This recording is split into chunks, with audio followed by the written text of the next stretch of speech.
And I remember sleeping that Genji, and I didn't say a single word, but just like completely just bodied this guy, and we won the series with that.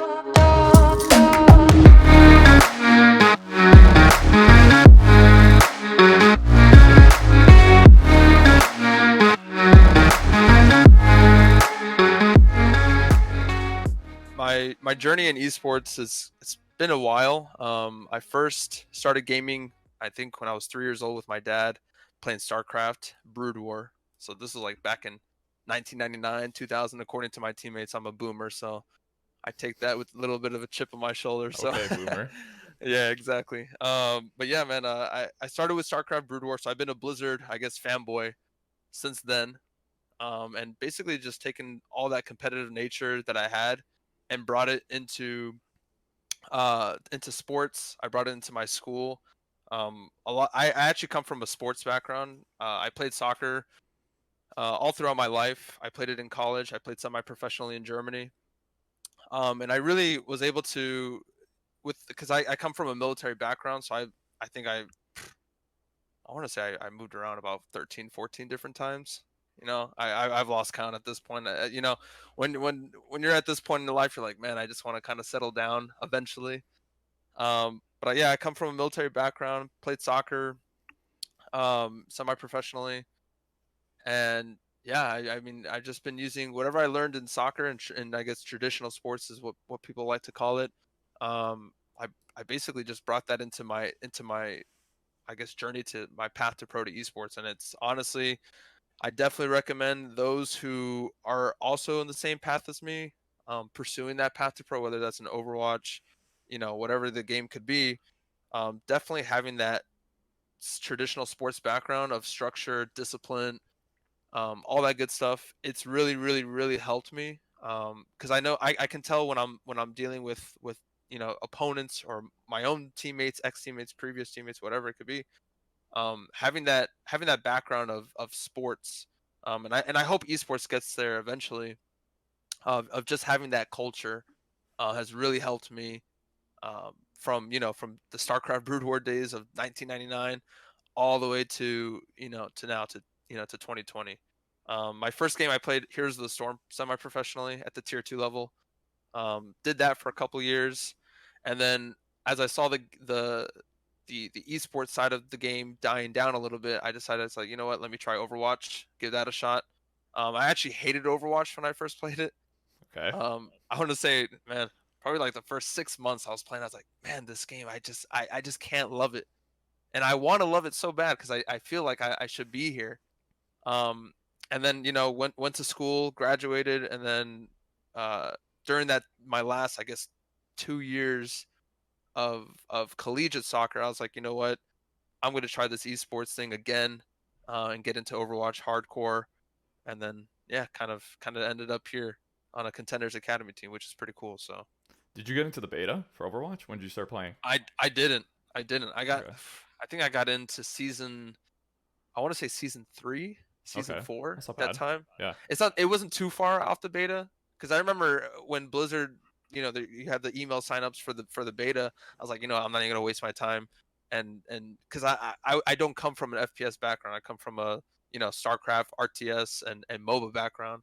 I played a lot of Warcraft 3, all that good stuff. StarCraft 2, a little bit competitively, and honestly I didn't really, I guess the most FPS background I had was the Halo 2 days of those type of tournaments and the Halo 3 days. Other than that, so this is like the original Xbox and the first phase of Xbox 360. I didn't have really much of an FPS background, so that's kind of like when I was like, should I even really pursue this as an esport? But then what I love about Overwatch is like that support Yeah. the role class of having supports, DPS, and tanks. I'm like, you know what? I come from a MOBA background. Let's give this a shot. I don't have to have this precision aim sniper style, so let's see how this goes. So it's been a blessing and not necessarily a curse, but it's definitely been a journey. One that whether it works out in the end or not, it's something that I myself 10, 15, 20 years down the road can be like, man, I can look myself in the mirror. It's like I gave it a shot. Hopefully with an Overwatch League jersey retirement, uh, you know shirt in my on my wall as well, like how you have.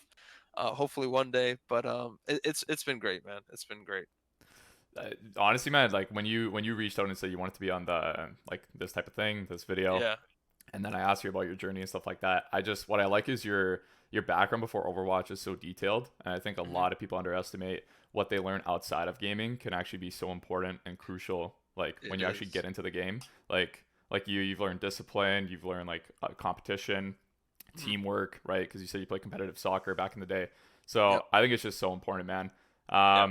Yeah, dude, like you are the exact reason why I'm doing these videos. I'm doing this thing. Like I Appreciate remember that. I was in that position like maybe it was about 4 years ago. Just like all I cared about was pursuing pro. All I cared about was making Yep. pro Overwatch. And you saying you're a main support too, right? So it was like I was Hmm. in that exact same position as well. But Yep. yeah, yeah, man. I mean, that's why for me is like when I saw your videos, I was like, and I think I've been watching your videos. I since you started the video series, I was like, man, I've all the time when you go on YouTube, you're like, okay, let's see how like that path to pro journey of American football or of soccer or Yeah, the real football, but or hockey or whatever it could be. It's like those videos you can find millions of different videos and not only just like basic videos, but they're actually structured to like, okay, this is phase one of your path. This yeah, is phase two. And when I saw yours, like, damn, like this guy has a lot of credibility to his name. He knows what he's talking about, and it's not necessarily like, okay, let me get this piece of paper and read from word for word. It's like you can tell there's authenticity in your content. I was like, you know what? Let's get into this. I would love to chat. And I think just getting more of my name out there was, I guess, this is like a perfect opportunity yeah, to do that. And that's something that those tier three, tier two, even from the bottom up, from tier five and up, they don't really understand that process. And luckily, with the military kid background that I have and with the soccer background of playing competitively and even my esports tier 2 competitive resume as well, it's really like opened me. It's like, okay, I think the more you do it, like I guess uh, when I first started Heroes of the Storm, I was told, you know what, you don't make it 90% of the time. People don't make it in their first game that they try to go pro in. yeah, And so I was like, man, you know what, knowing that I was a good player. I would like to think so. I played support back then in that game as well. I think every game, World of Warcraft, Heroes of the Storm, any game I could get my hands on, I was always a support player. But I guess when I was able to bring the skills that I learned in HOTS and bring that to Overwatch and just basically copy and paste, like, okay, this is how the esports infrastructure works. Now let's bring it into a game that is potentially going to be one of the biggest esports in the world. Overwatch League is just just announced. This is like the perfect time to get in. So yeah, just using those skills that I learned from, like you said, soccer, the military background, traveling around the world, um, really puts a lot of things in perspective, humbles you a lot in a lot of ways. Going from super poor neighborhoods to extremely rich neighborhoods and seeing the differences, not only just from your own country, but from I saw Germany, I saw France, Denmark, Canada, you name it. And luckily with soccer and the mix of the military lifestyle that I had, I was like, you know what, I need to bring that culture and that diversity, and I want to bring that into esports. I'm a huge proponent of bringing Latin gamers and women into esports. I feel like it's something that for me, luckily I've been given opportunities to, I feel like this for me is a blessing to be on this type of show, just because it's like, man, I started off as like a silver player, couldn't aim, couldn't do anything, and then now I'm like here talking to like an Overwatch League player. So I'm like, the inner part of me is like fanboying really hard, oh, and then like the tier three, tier two side of me is like, okay, let's focus and get on it. But yeah, man, it's been really good so far.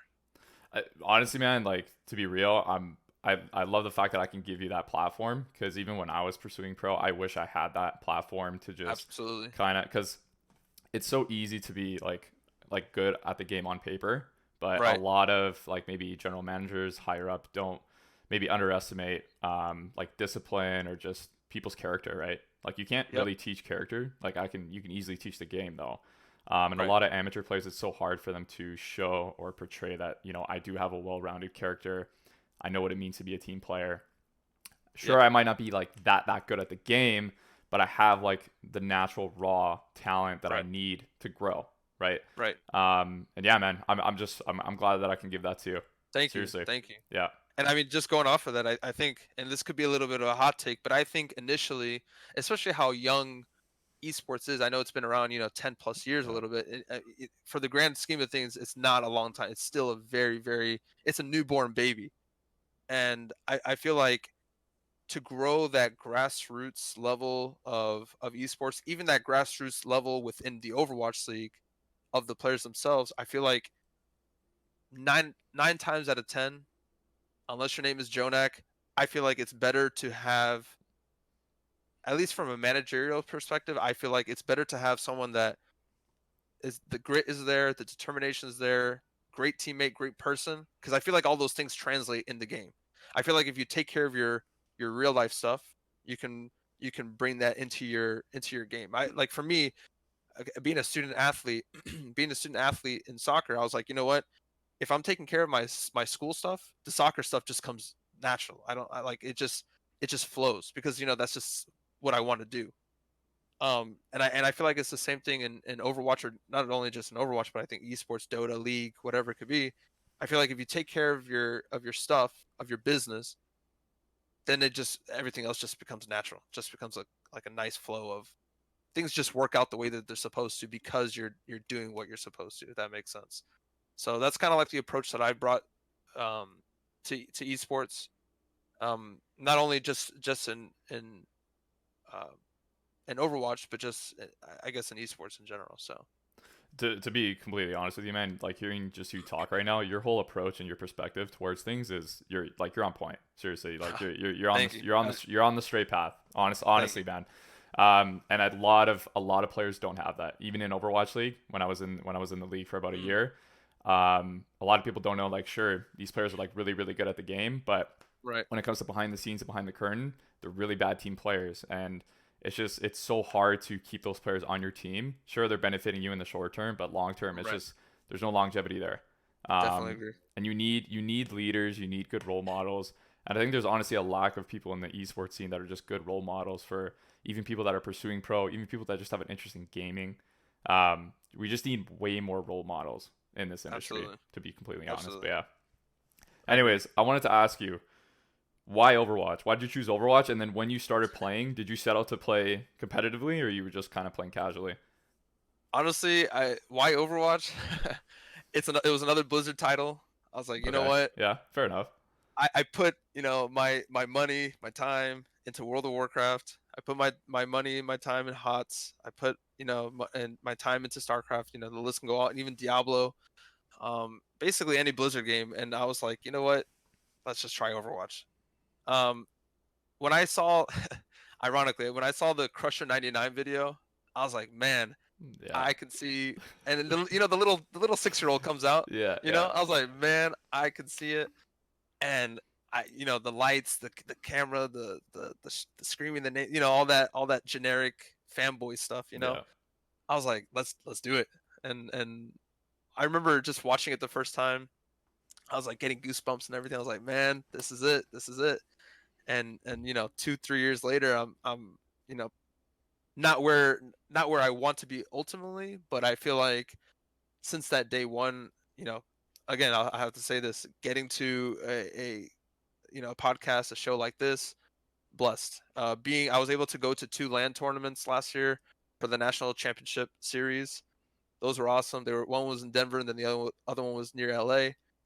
Playing in that LAN setting, I was like, man, playing in front of X amount of people is awesome. Yeah. I guess like the whole why Overwatch is the whole esports scene. It gets me energized as much as playing in front of 3,000, 4,000 people in the soccer. I remember my first, like, in Heroes of the Storm, my first competitive tournament was a regional final to get to South Korea at the time. And I remember, I think we got to the round of 8, and this is 2015 or maybe early 2016. and we had to play Cloud9, and this is like a bunch of no name tier 3, not even tier 3 at the On time. C9? Yeah, this is Okay. the World Championship, BlizzCon, C9, and I still, talk to some of the guys, but we played on stream and it was in front of I think 11,000 people. And and you're just in your own little bubble in your room and you're like your hands are numb, sweating, my armpits, even now just thinking my armpits are getting The jitters. already drenched. Yeah, right. I was shaking everything. I was like, man. And it was like I think it was like a best of I think it was a best of 5 and we took them to like 3 maps or whatever. We got 3-0'd, but just playing in front of, I guess you could say, for 10,000 plus people, it's like, man, this and that was like kind of like the foundation of like, man, I kept thinking about all the good times that I had with Heroes of the Storm, competitive esports scene.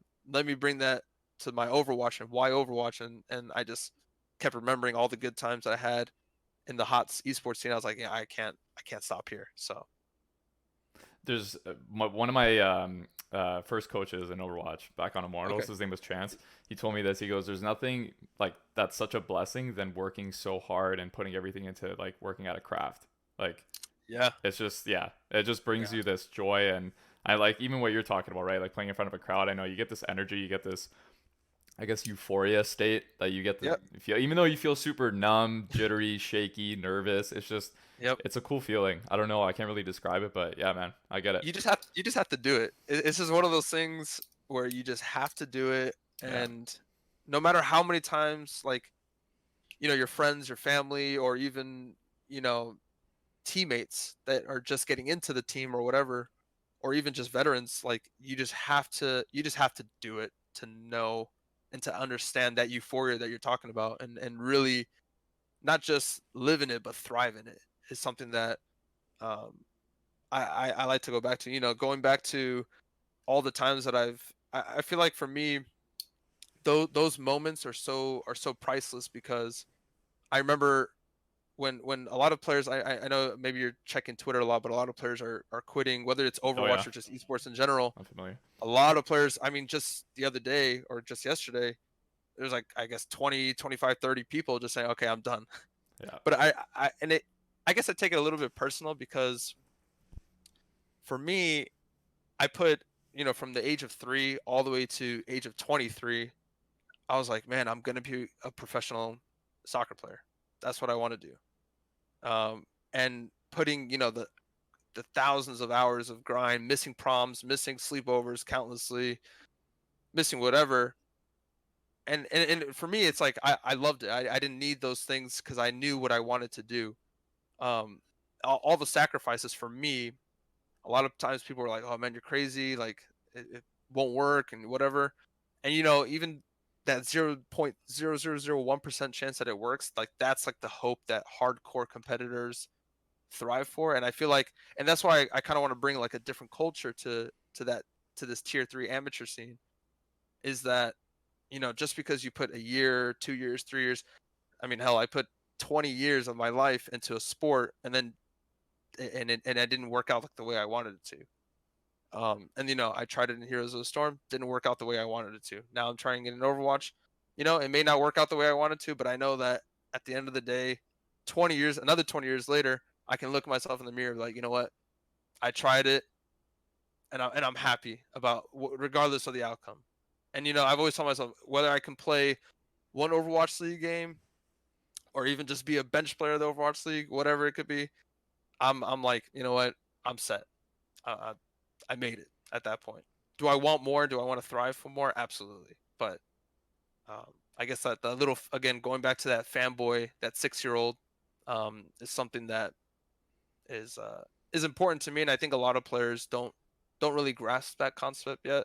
And a lot of times, they're 13, 14, 15, 16, and they're younger on the younger side of things. And I hope that eventually that comes with time and things start to change. So I think the culture of esports needs to change in that aspect. So dude, you've learned so much way back. Like I don't know, man. Just hearing you, I'm just like mind blown at your approach to things, man. I thank mean, you. no, I seriously, appreciate that. honestly, man. But to comment on what you said, people want it fast, man. People just they want it fast. They don't get it. On to the Yep. next, right? They don't really understand that there's a grind and it's all in the process. Right. But I've always gone by this motto, like take a risk, you either win big or you learn a lot from it. So, Absolutely. it's one of the two. But yeah, man, that's just the reality of sports, of competition. Like, you can put your whole life into it, Yeah. and sacrifice so much and nothing really come out of it. But like, the way it molds and shapes your character is like, you'll never find that anywhere else, right? It's invaluable. It's invaluable. Yeah. Absolutely. Yeah. Okay. Run me through your path to pro right now. Like, what was the first team you got on in Overwatch? What's it been like? Like, run me through your journey in Overwatch. Oh man. So I remember, and I may get some heat for this, but I remember playing for a team called Asteri Gaming. Okay. At the time, it was just called Asteri something. I can't remember what it was, but I know it changed. Um, Actually, it was Asteri Gaming, and then it changed to Asteri One. That's what it was.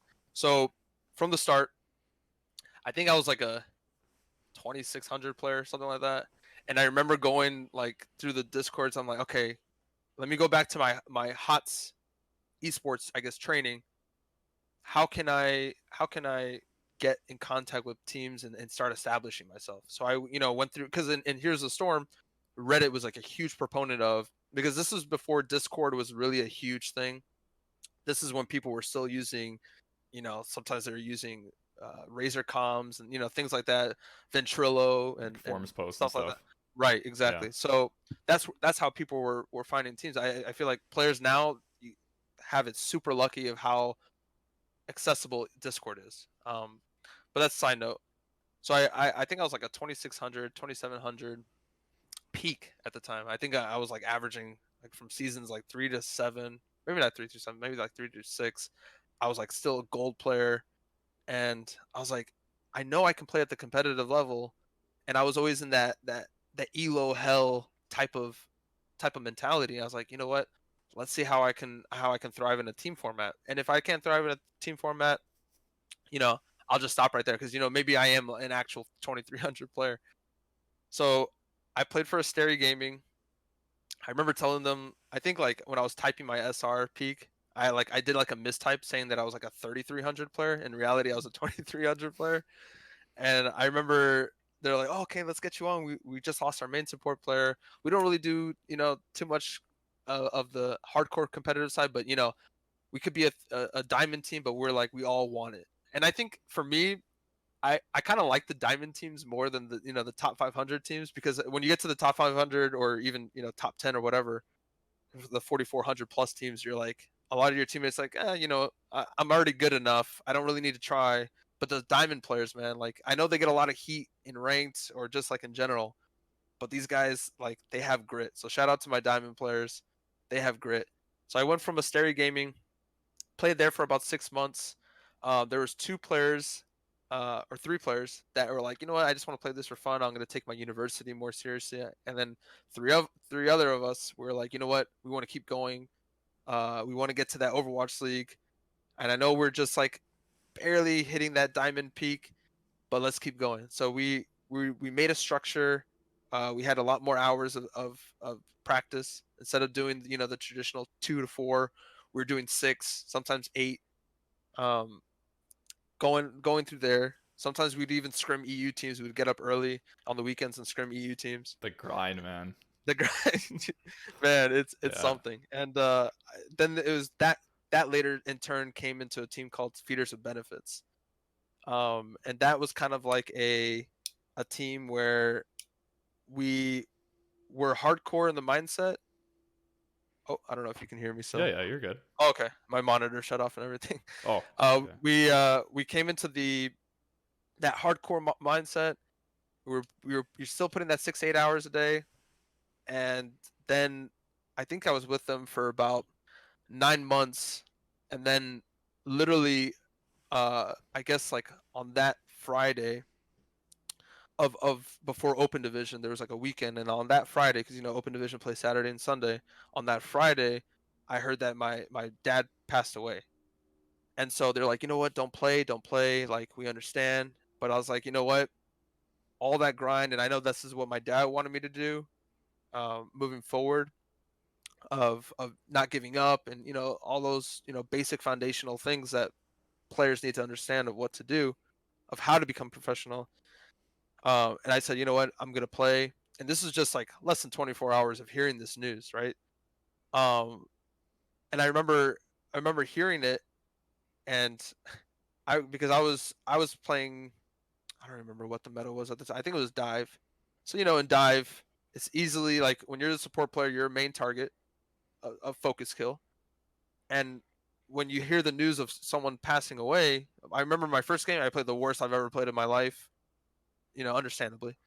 Um, and then normally in a dive meta where it's like you're supposed to get tilted because you're like I'm getting focused down, no one's helping me, whatever it could be.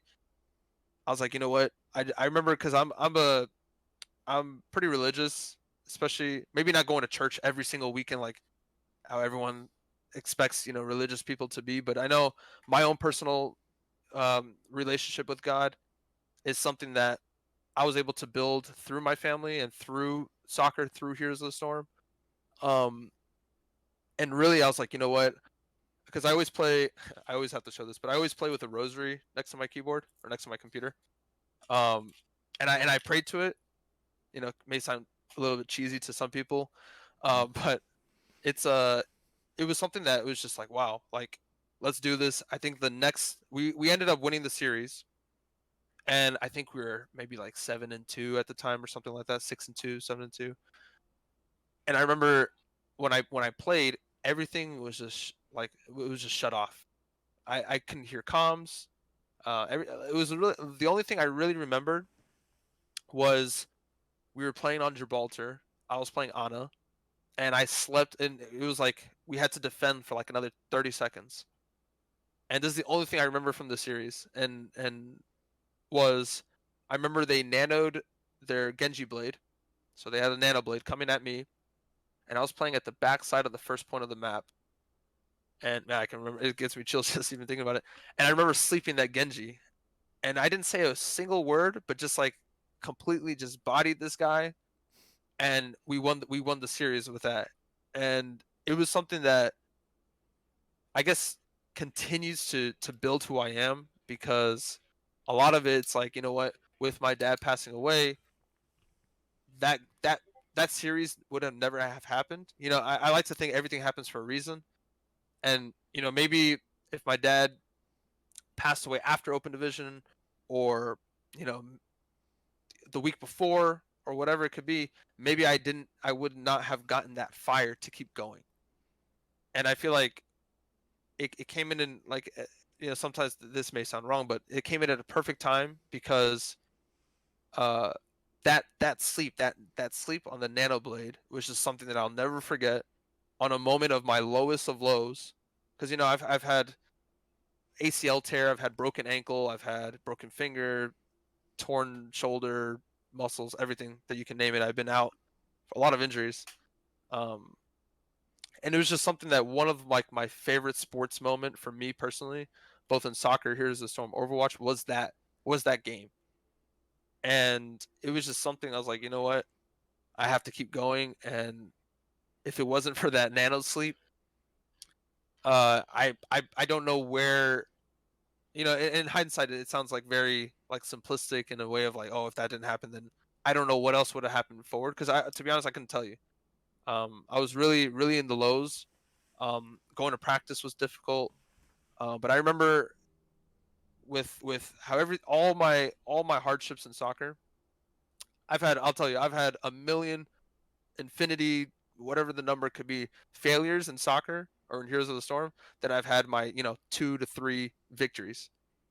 And those 2 to 3 victories to me, I mean, it's just something that you just can't. That is just something you just can't explain. And I know if that happened, like I said, if that would have happened after Open Division, then I don't know if I would have kept going with Overwatch. I don't know if I would have kept going in esports. I don't even know if I would have kept going being the same me or better or worse or. So it was just one of those pivotal moments for me. It was a moment of time where I could prove to myself like what, you can still do this. You had your dad passed away.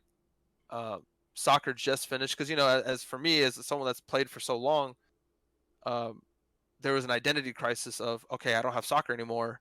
Now what's the next step? Yeah.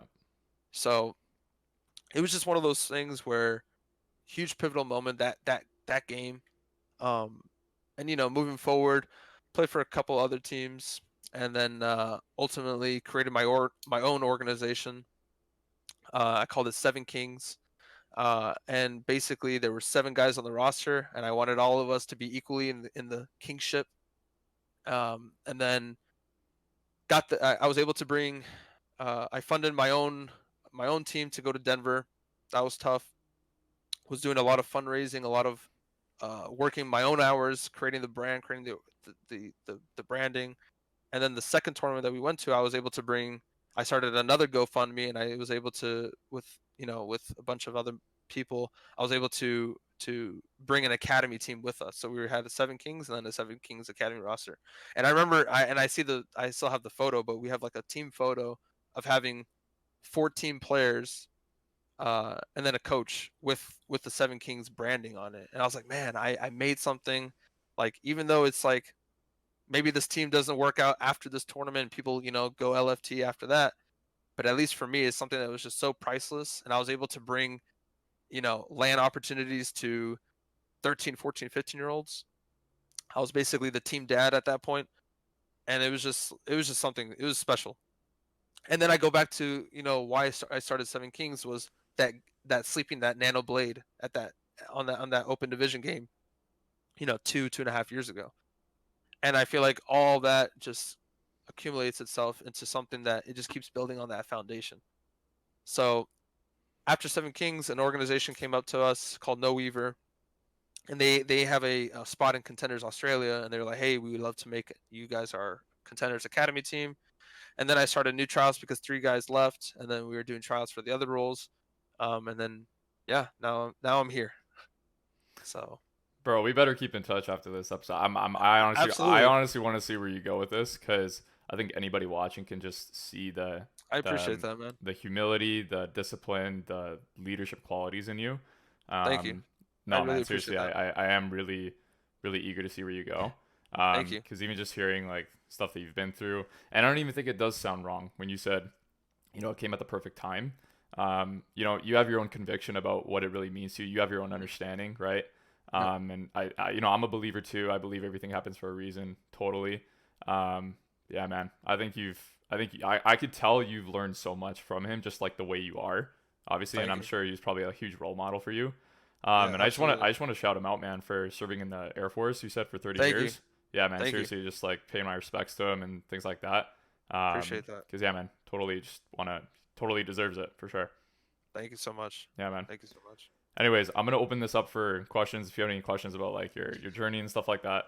Yeah, I know. I've been yapping my head No, off man, this whole. dude, This what are whole you time. talking about? This is good. This is good, man. I like Thank you. I I no. appreciate I that. love what you have to say. Seriously, like I'm telling you, this you are the reason why I'm doing these Thank you.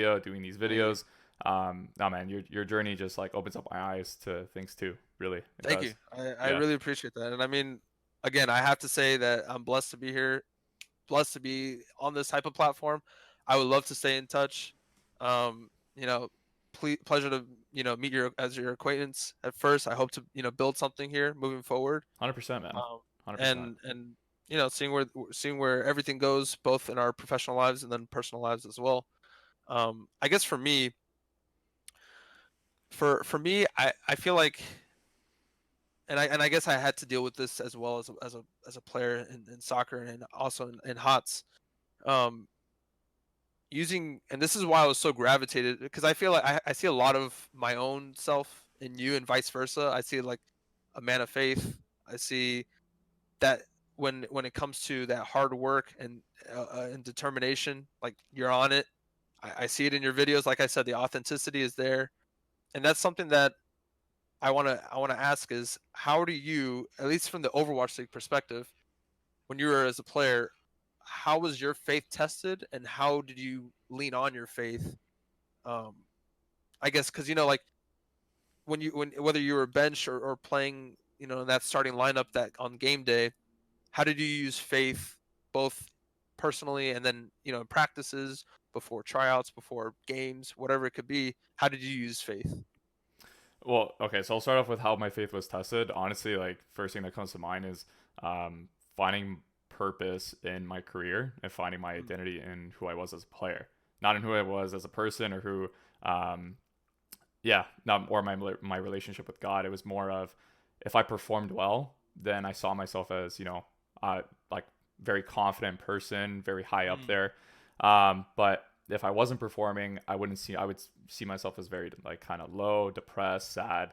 Um, my whole identity was fluctuating depending on my performance. If I was benched, I was probably not in a good spot. I was in the valley. Hmm. If I was playing on stage, then I felt like I was on the mountaintop, right? So Yep. um, yeah, I'd say the biggest thing was really separating the two, separating my like making sure I knew who I was without Overwatch in my life.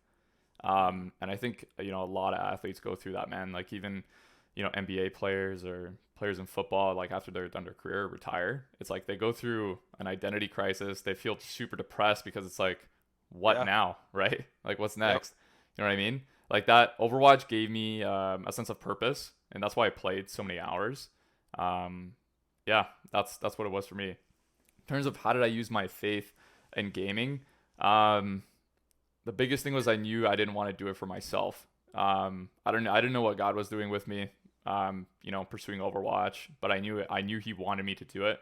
But I knew I wanted to be humble and use that platform for whatever He wanted to use it for. He gave me a Mm. microphone, and I said, you know what, like use it how you want.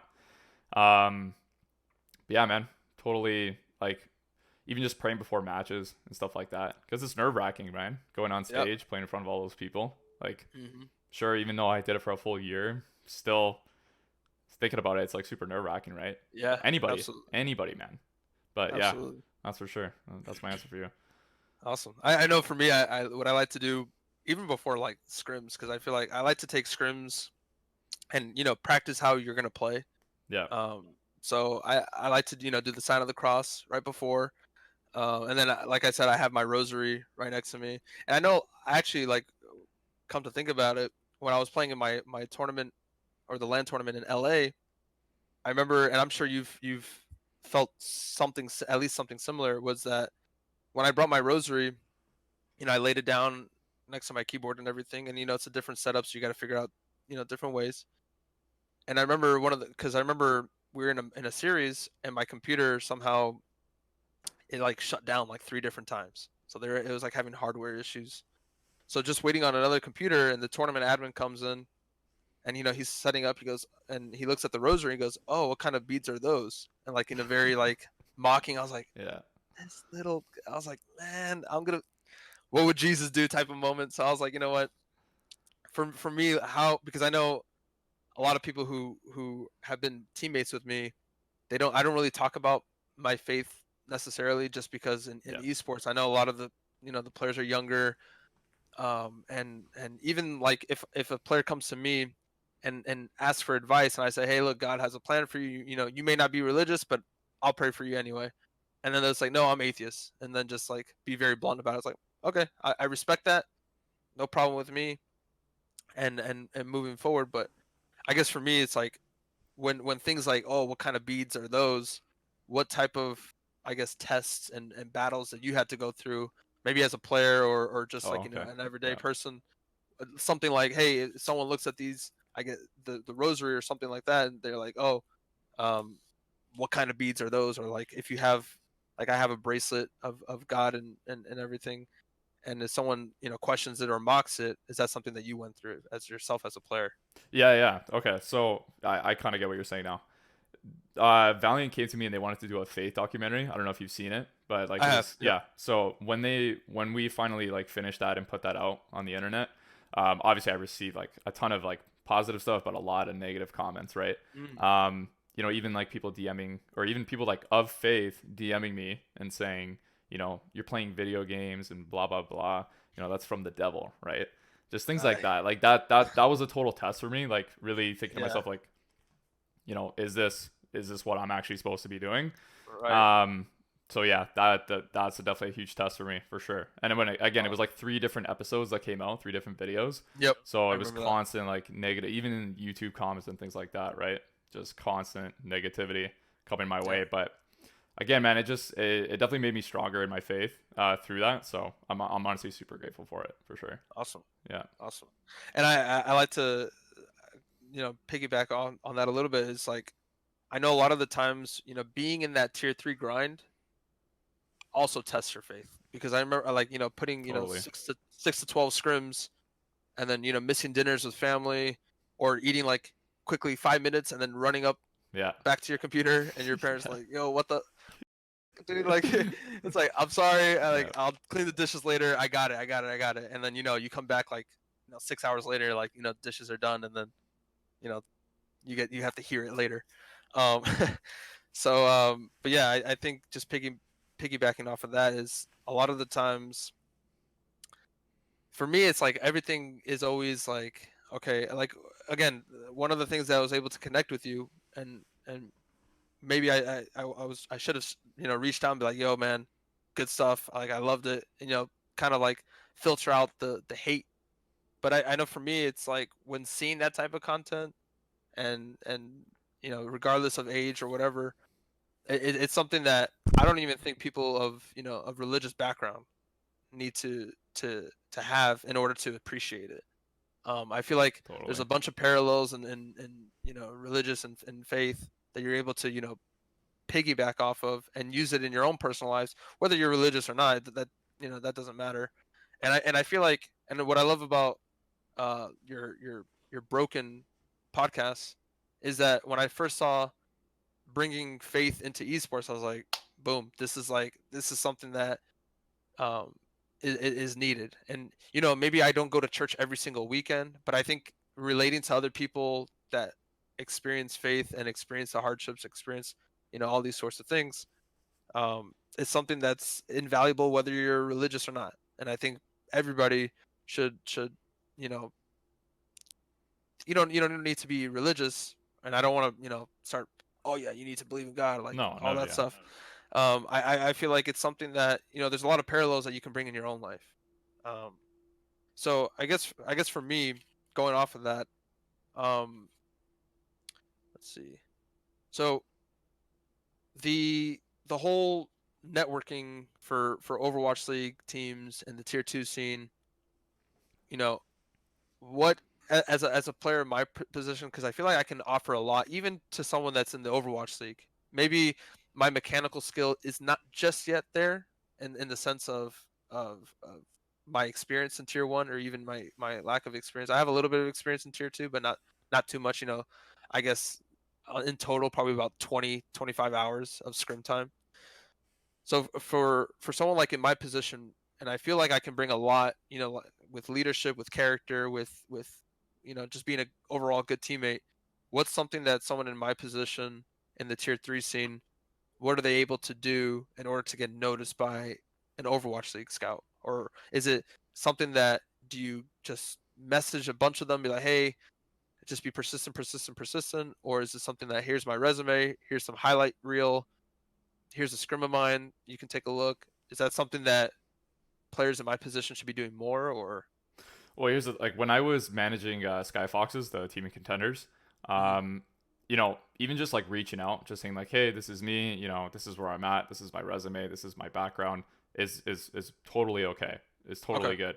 Being persistent, like constantly bugging that person, is probably not the best thing to do. Right. In terms of what you can do outside of that, honestly, don't give yourself an excuse. Like, make sure you're constantly posting, like, on YouTube, just making videos about, like, hey, this is where I'm at in my journey, or Mm. even putting out, like, maybe some highlights. One thing with content that I see a lot of players doing is they'll just throw up their gameplay on YouTube, or they'll just stream their gameplay with no face cam, right? Right. As a general manager, as a manager, like somebody recruiting you onto a team where I have to pay you money to play for my team professionally, I want to Mhm. see who you are. Like, I want to know your character. I want to get to know you. Because me just seeing your gameplay, I don't know if you're a complete, like on my team. You know what I mean? Right. Like, I Right. want to, I want to know who you are. Right. Um, and that's the thing. Like you talking right now, like I know a little bit more of who you are. I know that you have those leadership qualities. I know that you have a well-rounded character. Like I'd be more inclined Absolutely. to recruit you onto my team. I can teach you the game easy. Like I Right. can have my coaches teach you the game, but I Right. can't really teach character too much. Like some people are really set in their own ways. Mhm. So like I said, make YouTube content, show who you are. Make sure you're constantly streaming on Twitch. If you're playing solo queue like 2 to 3 hours a day, and probably now because we're quarantined, maybe like a lot more than that, Right. stream it. Like, obviously, don't stream your scrims if you're on an amateur team, but anytime you're playing solo queue, I don't see a reason why you shouldn't be streaming. Like, Hmm. grow your stream on Twitch. I know it might be uncomfortable at first, like, kind of feeling like you got to entertain an audience, but Right. it's just that's how you're going to get that recognition. And a Right. team can easily justify you, like a pro team can easily justify you to pay you a lot more money than maybe some of your other players or some other players in the league, because you Right. actually are building a brand for yourself. If your Right. brand is big, then you're inevitably growing the team's brand that you're on, right? If you have a lot of followers and you join like Team X, all your followers are going to go be a fan of Team X. So it Right. just makes sense for them to pay you, to sign you, and you don't even have to be that good at the game, right? Right. Right. Um, Even what else? Obviously, word of mouth. Make sure you're obviously a good teammate and keep in contact with other players that you've been on teams with, because you never know. Like, say some teammate of yours that you teamed with maybe 2 years ago gets signed to a pro team that's in the Overwatch League, and then that Right. team now is looking for a support player, like a main support. And that guy remembers you. He's going to Right. easily recommend you to their general manager. Hey, I know this guy named Lordenzo. He's actually a really good teammate. He's got some pretty good gameplay. You should honestly have a talk with him and check him out.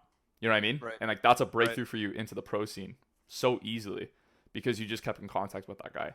You know what I Right. mean? So All about networking. Yeah. yeah, Absolutely. exactly, for sure. Absolutely. Another thing is when you were, I guess, what are some of the things like at LA Valiant that you did or that you were given or that you learned from the from the organization or just from your own personal journey? Um, what is something that you learned being on the team or just being an Overwatch League player in general? What are some of the things that you learned that you're like, man, I wish my younger self, from 6 months ago or a year ago that was pursuing this would have known it would have made it a little bit easier, a little bit more assuring moving forward. You made it to Overwatch League. You're an LA Valiant player. That LA, I guess that fandom of LA, like wow, you're in LA, like that. It brings a spark in anybody's. It's that Hollywood team. Whether you're in the Lakers or Dodgers or whatever it could be. What is something that you learned as a player that you brought that you wish you can tell your younger self like, hey, this is what keep going. Um, the main thing that they constantly pushed at Immortals and even Valiant, I owe it to definitely the management, was growth. Like, if you're seeing growth in Mm. yourself or in your gameplay every single day, you should be grateful. Like, stop putting yourself down, because when you're obviously in that state, you're not performing. You're not in the right Right. mindset to perform. Right. Um, and not only they didn't necessarily value your growth in game as much as they did in you as a person. Like, if they saw you growing as a person, they valued you as a player. Right. And I think that was so important, is the fact that they prioritized a player's well-being outside of the game more than like their performance in the game itself. Mm. And I knew I was at the right place. I knew I was on the right team, especially when they kept pushing that for the Right. players, is like, make sure you're constantly growing as a person. Right. Even when we were in a team house, I wasn't just all about playing games all day. Like, first thing, as soon as we woke up in the morning, we were hitting the gym, we were running on the beach, we were doing something that like was just increasing our like well-being, giving us Mm. more of like a healthy physique, I guess you can say. Um, Right. so yeah, I would say like constantly pushing growth, and as long as you are doing better than the day before, then you can't really ask for more. So Right. yeah, that was the main Awesome. thing. Yeah. Awesome. Um, what's like a day in the life of an Overwatch League player, or of just like an Immortals slash LA Valiant player? What's that like? Yeah, I can run you through like the day in the life of an LA Valiant player. I'm sure it's probably changed now, but back when I was on the Hmm. team, we would wake up. Well, for everybody, it was a little bit different. For the players that wanted to go to the gym, you would have to wake up around, maybe it was around 9 or 10 for a shuttle to go Okay. to the gym. Work out for about an hour, and then you would go straight to the facility where we would practice at about 11. And then we would eat like a pre-scrim type of lunch just before 12, and then as soon as 12 p.m. hit, we were in game, we were scrimming, playing for about 6 hours. So we would do 4 hours and then take about like a 30-minute break, and then scrim for another 2 hours. And Mm. then after that, we would eat dinner, and then we would shuttle back from the facility to our own apartments. And then it was up to everybody else what they wanted to do, right? Right. It was probably around like 8 p.m. around that time. Like, by the time we would get back from the apartments, 7 to 8. Okay. And you would either, play solo queue for another 2 hours, stream, do whatever you want. Maybe go to the gym again. Just go for a walk. Go out to like we would honestly hit up In and Out a ton, like a ton. We would Nice, go to In and Out like almost nice, after every single scrim. nice. But yeah, that was pretty much the day in the life of a LA Valiant player for sure. Yeah. Awesome, awesome. Do you think, coming from, because you have a contenders background, obviously a tier 3 background, and then obviously tier 1 background, how do you feel about the collegiate scene, and is that a career killer? Career killer as in like making it to Overwatch League. Right. Yeah. Yeah, I'd say if you're in the collegiate scene, you're probably more likely to be doing it for the scholarship, Hmm. for like, paying off your student loans and things like that. Right. Right. Um, do I think it's a career killer in terms of like going for Overwatch League? I don't know if general managers in Overwatch League are looking at the collegiate scene. I think you have to be like you have to be a real standout player in the collegiate scene Mm, to actually like kind of make it to the Overwatch League, right. because I think the collegiate scene doesn't really compare to contenders too much. Right. Um, just and again, not like putting down the players in that scene, but I'm just saying like people in contenders are obviously playing a lot more hours. Their Right. focus is strictly at getting better at the game, rather than collegiate players who are also balancing, university, college, things like that, right? So, Right. do I think it? Okay. Yeah. So yeah, pretty much answer your question. Yeah. Okay. Because I know, there's those programs like Harrisburg, UC Yeah. Irvine, and they want to bring that professional aspect. But like you said, if you're trying to balance school and Overwatch, and then daily life, social life, whatever, it becomes challenging. I don't think it's impossible, but it definitely does become challenging, moving forward. How do you feel about those types of programs that are trying to have that more tier 2 level, that they want to be like, hey, look at us? Does that give it a little bit more traction for those Overwatch League scouts, or? Here's the thing: what I see in football, like American football, like the whole path to the NFL, I would Right. like to see that in Overwatch, because in Mm, Overwatch, or even just in esports in general now, it kind of pushes like put school on the back burner and pursue gaming full time in order to make it pro. I like right. the fact that in football they make sure that you're still in school and also balancing your passion for football at the same time. And I think that Right. teaches you a lot of stuff, rather than like throwing all your responsibilities and obligations to the side and pursuing Right. gaming like as like Right. the core of your life. I Right. can't stand that. I like the fact that you can like balance the two, right? In Agreed. football. Agreed. So I would like to see that structure put into place in the future for sure. Eventually. Yeah. Awesome. I got a little bit more questions. Da-da-da. Let's see.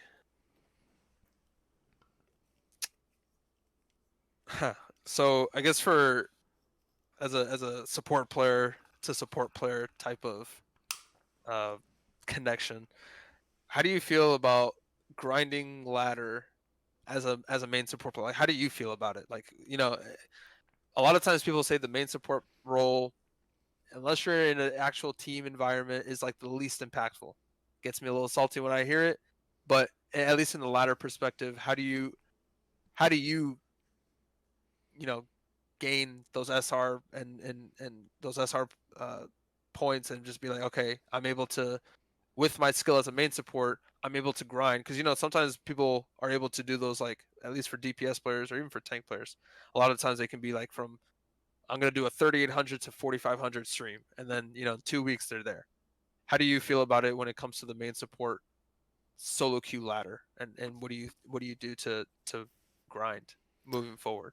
I mean, straight up, as a main support, you should be prioritizing watching gameplay or like Hmm. footage over playing the game in solo queue. Because solo queue pushes, you got to have mechanics, mechanics, mechanics, mechanics. Like it doesn't Right. completely throws out like game knowledge and meta and how you're supposed to Right. play, because Oh yeah. everybody's doing their own thing, right? Like you're not Right. like you're not on a team. It's not a real team environment.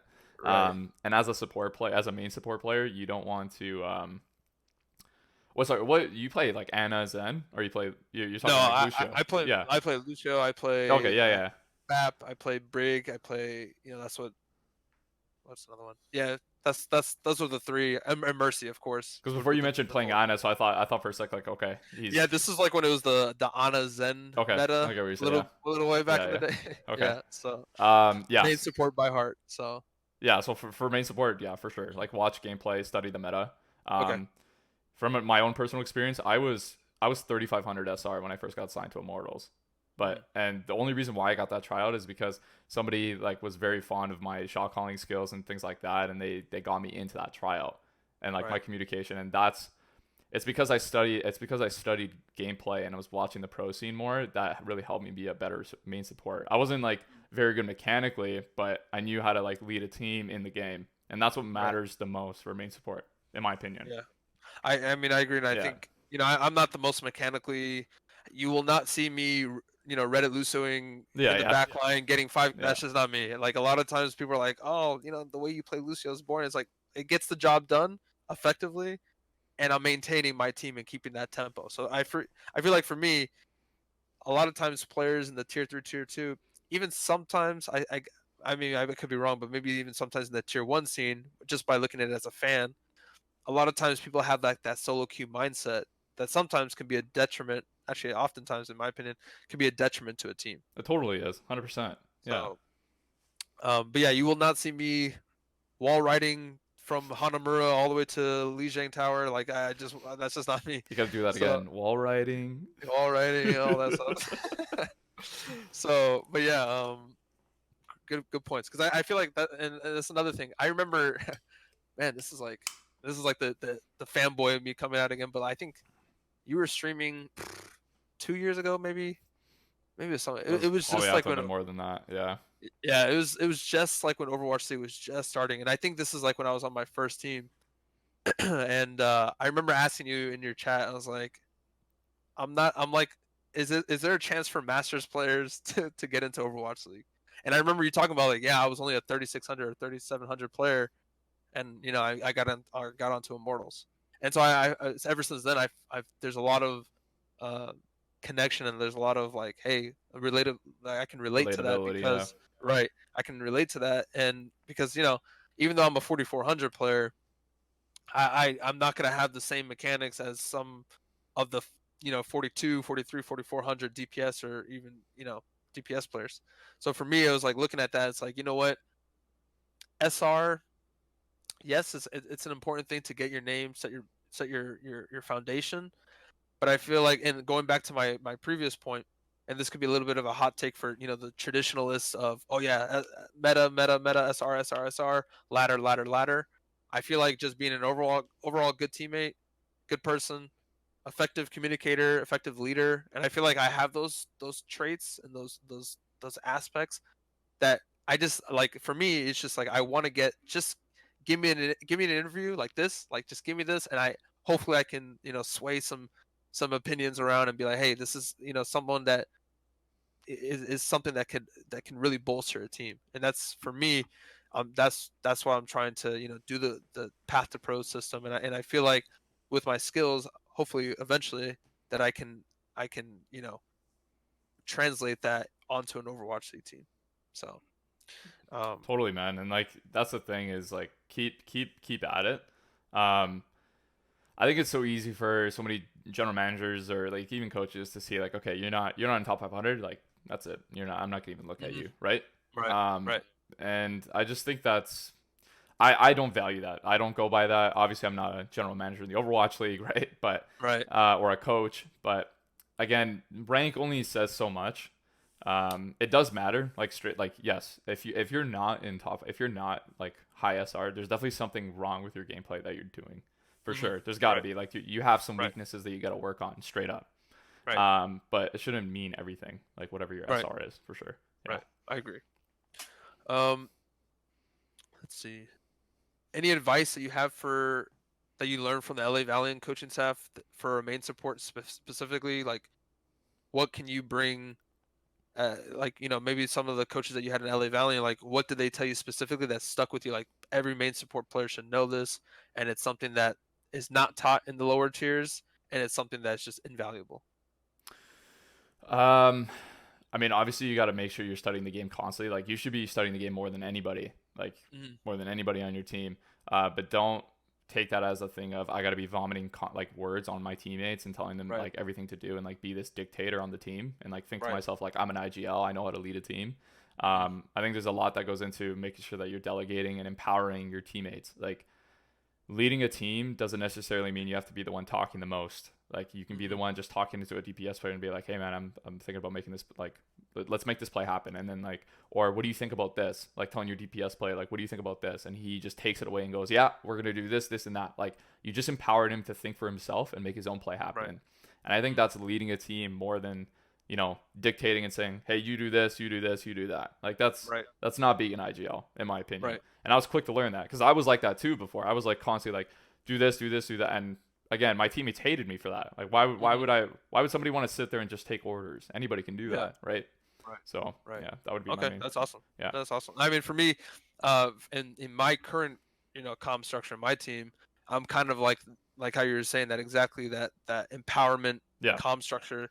I ult track, but I'm also like that co IGL of like, hey, we should do this, like just like you were saying, like empowering. And I think that's something that is something that I'll keep in mind for sure. Um, Another question I had was, how do you feel about age in esports? I'm 24. I Okay. just turned 24 back in February. I know a lot of, like I was saying, being called boomer.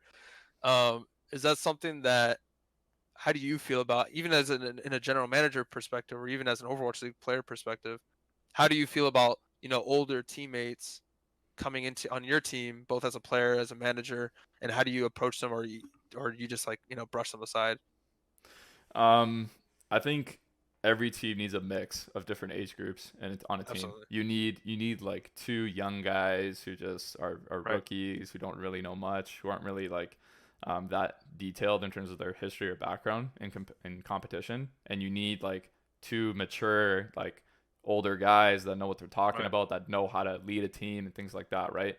Right. So in terms of what I don't think it matters too much. Obviously, I think management does value younger players because Right. there's more longevity there. Like there's more Right. value in young players. But I think teams need a mixture of both for sure. So Agreed. there's definitely a place for young players and older players if that's what you're asking. Yeah. Yeah, for sure. Then I guess this leads to my next question. Sorry, I got a little bit. Oh, you're good, man. I wrote down a list. um, how do you, or with Valorant just releasing, and a lot of players leaving, even I guess in the pipeline, there's even rumors that Overwatch League players are even thinking about leaving. Um, Obviously we see it in the tier 2, tier 3 scene. It's like, at least 30, 40 players have already, dropped out. How do you feel about Overwatch League and its growth moving forward? And is it still worth pursuing a career both as a player and as a manager? What do you think? Yeah, I think it's totally still worth it. Here's the thing, man. When you have an esport that's been out for like what? How long has Overwatch been out for? 4 or 5 years? Yeah, Maybe about. maybe a little bit less or a little bit more. Mhm. I think whenever a new title comes out, everybody that's not already benefiting from like esports in that, like Right. when it comes to Overwatch, like they're not In that getting regard. paid, they don't see any return on their investment, they're gonna Right. hop off the train. Like it's just Right. that's with anything, man. Even when I was playing League for about 4 years, I was trying to go pro in that game, and I wasn't benefiting. I wasn't really that close. But I saw Overwatch come out, and I was like, okay, brand new slate, brand new opportunity. I hopped off the League train, and I, started Overwatch. Right. Um, it's with anything, man. Like even watch in another 4 or 5 years, Valorant's gonna be like the super detailed esports. Another title comes out, people that are Right. trying to pursue Valorant are gonna hop off. They're gonna be like, I'm Right. I'm sick of this. I'm done. It's with anything, man. Yeah. Right. For sure. Everybody's always got something to complain about, really, especially in this That's industry, true. especially in this industry. Oh, you have no idea. Yeah, I mean, yeah, Whether it's the meta, whether it's the devs, whether it's the game that they're playing, everything. Everybody's got something to complain about. Whatever, man. I'm just sick of hearing it. But yeah, I 100% agree. I coming from like the background that I have, it's just like, I don't know. I think just like leaving is just the easy way out. I mean, sometimes totally, people have their reasons and they're justified, right? I feel like, but I know a lot of times, for me, knowing Blizzard as long as I've known Blizzard for, a lot of times, and I hope I'm not offending anyone, but a lot of times people who are in Overwatch, they aren't Blizzard fans, they're just Overwatch fans. And for me, I come from a background of Blizzard titles, so I'm like, I'm here for it. I love it. I thrive for it, and everything that comes with Blizzard, whether it's the political stances that they've taken over the last 6-7 months, with Hong Kong and everything. or it's just, poor balancing or good balancing, whatever it could be. A lot of times players like to use that as an excuse of why they're not going to pursue something Exactly. long. You nailed it. So, You nailed it. for me, I like to. My dad liked to. He liked to say. I have a quote. He used to say, "Don't count time, make time count," Yep. and that's something that's just always stuck with me. And it's always he's always related back to um, control what you can control, and it just goes back to I can't control what Jeff Kaplan decides to do with Mercy, or whether he wants to change Mercy to a DPS or to a tank. I can't control that. So what I can control is how, like you were saying, how much I study the game, how much I practice with my team, how much I can, you know, increase my odds with my team to be successful. But there's a lot of times where players that are joining that Valorant hype train are like, they're trying to control things that are uncontrollable. And for me, I mean, this may sound wrong, but the players that are leaving, I was like, it just gives guys like in my position more opportunities. Um, Totally does. so I'm definitely looking, like, I agree with you. I don't think Blizzard is going to let their multi-million-dollar investment go No. down the drain because of a new game that just is only in beta. And they're just not. A lot of teams put 30, 40, 50 plus $1 million.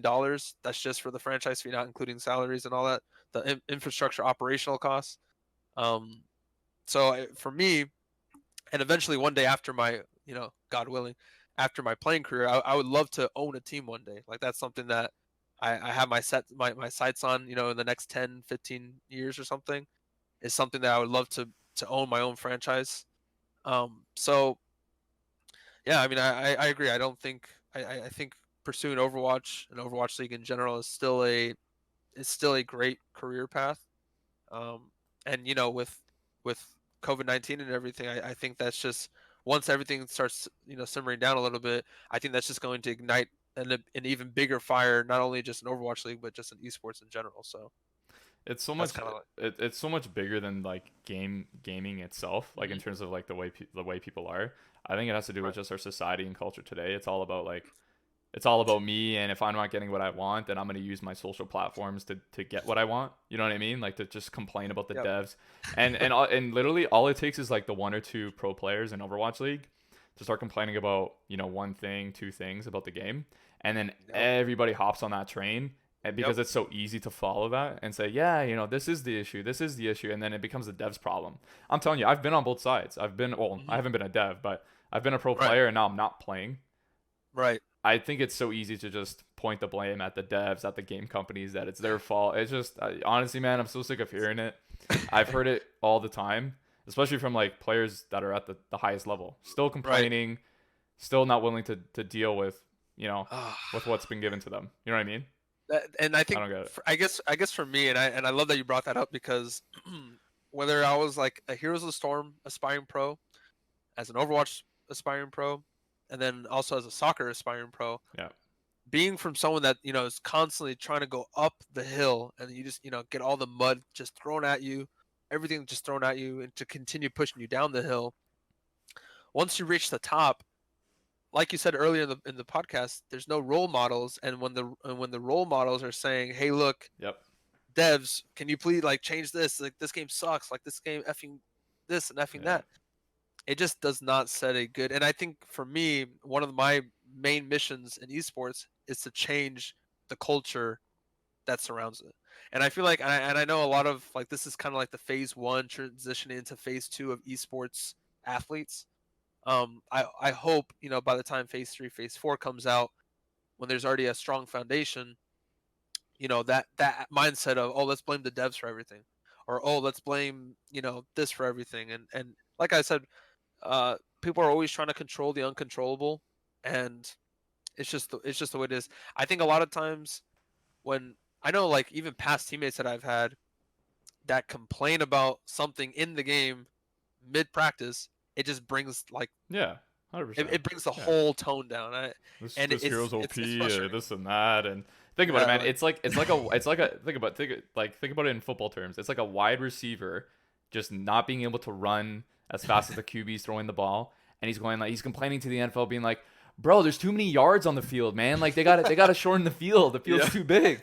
Like, what are you talking about? Like, Yep. Yep. I'm sorry, but you sound like an idiot. You do. Yeah. Like, I when people say agree. that, and that's what I agree. these players are sounding like.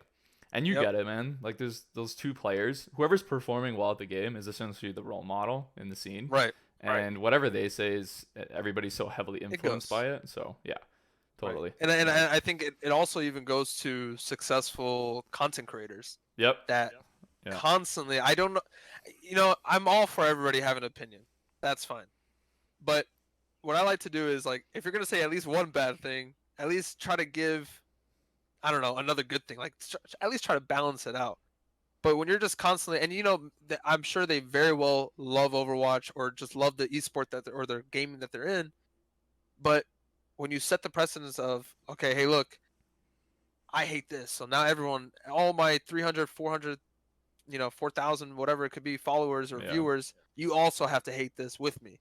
And and I think one of the things that is such a problem is the Twitch culture. I love my Oh my yeah, lol, I yeah. love my forehead, I love my kappa, like all Your that stuff Pepe is hands great. and all that. My Pepe hands, I love that Yeah. stuff. But for me, I feel like Twitch culture has literally, well, maybe not yet, but it is ruining the culture of gaming, and not even just in esports, just gaming, casual, competitive, whatever in general. I don't know. I feel like No, I agree, man. You're it's yeah, something. I agree, man. It's just something that's like, just like reading, because keyboard warriors, they're always going to be a thing. And I'm not saying like, oh, I have thin skin or anything like that. Like, if I read like KYS or Kill Yourself, like, okay, like, Yeah. okay, that's fine. I come from the modern warfare 2 days of Rust. Like, you're not, nothing what you say is Oh, going to those lobbies were the days, man. Prime time. prime time. But I think Twitch culture needs to change. I think the esports culture needs to Yeah, change. totally. And that's why, like, going back to what I was saying, I think if you have, and maybe not necessarily you need to have a traditional sports background, but something that, whether that's Boy Scouts, whether that's chess club, whether that's or Girl Scouts, whether whatever it is, I feel like you need that foundation, just because esports is just so new. And when you have coaches that are 15 years old, great for them, like they're pursuing with their passions, but still a very young, it's a very young scene. So hopefully it changes over the years. But when you have your role models, you know your content creators on Twitch, on YouTube, or just in the Overwatch League or LCS in general, not even creating content, and they set that tone on social media, I think it doesn't help the problem at all. Yes, can there be balance changes? Absolutely, to any game. But when people, it's like in esports, there's a problem in cancel culture. Yep. Yeah. I don't know what it is. Um, I I really don't know. I feel like, for me, I was always taught, like, hey, if you're blessed, bless others. That was just something that I was always taught, and it's hard for me to really, like, try to bring down someone's character, someone's, whatever it could be. And I feel like that's a problem. And I feel like it could be because the scene is so immature in the sense of age and even gender, because it's predominantly all guys, all sweaty guys in a locker room, right? So Yeah. hopefully it starts swaying, a little bit to the left, a little bit to the right, start centering itself of what esports identity is. And so that was kind of like another reason why I love to reach out to you and be like, hey, I would love to be on this podcast, is to show a different perspective. Like, hey, just because the vocal minority is on Twitter or on Twitch or on YouTube Yeah. saying these things, in my opinion, I genuinely do not believe that there is a majority of people who hate Overwatch or who hate League or who hate the devs of whatever game they could be. I feel like that's a very small vocal minority. So Oh man, I'm so glad you reached out, and I'm so glad we're talking now, because like thank you. yeah, man. No, we had a lot of good stuff to talk about. Seriously, Absolutely. I'm Absolutely. so grateful for this. Yeah. Awesome. Anyways, man, plug away. What do you got going on? Plug your Twitch, your Twitter, your Yeah, social media? Do what you got to do right now. let's do it. Like I said, Verbo, thank you so much, man. It's really been a pleasure. It's really been the fanboy of me speaking to an Overwatch League player, whether it's ex, current, whatever. Really, really appreciate the opportunity you've given me for this platform, and really just an opportunity for players like myself to really have something that they can relate to. So I applaud you. I would love to help out in any way I can in the future, whether that's behind the scenes, in camera again, whatever you need. But for me, I actually just got my path to affiliate check mark, so I can Dude, I I have a saw sub that. I saw that on I your have a Twitter, sub man. button now. I saw that. Because I originally I started with Mixer, so I was like, you know what, let's try Mixer. But anyway, uh, twitch.tv/Lordenzo is my Twitch. You can follow me on Twitter at Lordenzo96.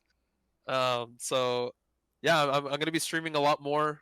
I just ordered a new graphics card, so I've just been waiting on that. And then once that goes down, that's content time coming. I love to be on camera and talk, whether that's people who agree with me or don't agree with me. I love to just chit chat.